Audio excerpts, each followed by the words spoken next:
I didn't record a video yesterday because it was a rather hectic evening. It was Halloween. Ooh. That was a water bottle falling over at my seat.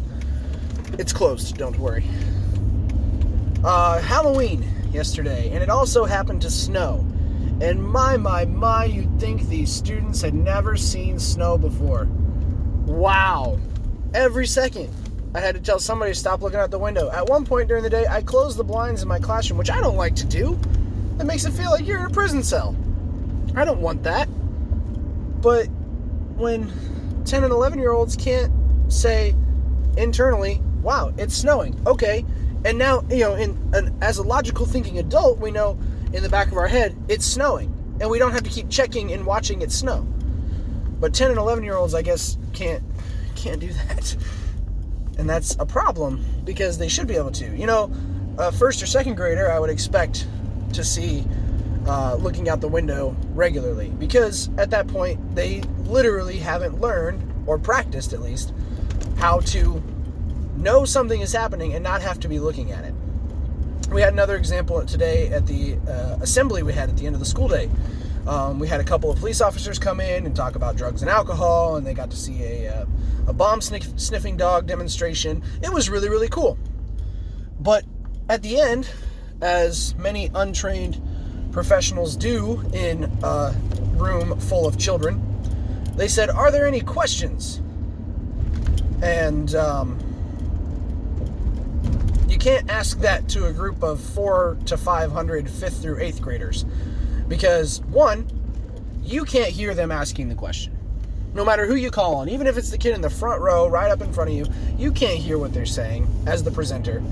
And two, everybody else in the room, especially the 5th and 6th graders, want to crane their necks, stand up, lean forward, look around, try to see who is talking. And they don't realize that the presenter is going to repeat the question, one, and two, you don't have to be looking at the person that's talking. You should be looking at the presenter for the cues that they have understood the question, and they will then be repeating the question and then answering the question, because that's how life works. So these are the skills that we're trying to learn at the stage that should already be mastered. If you are a parent, please find some way to help your child practice focusing on something while there are distractions going on. That's just a skill that needs to be learned. I do that with my 3-year-old right now. I have the benefit of being a teacher and knowing that that's a skill that needs to be practiced and learned and mastered. But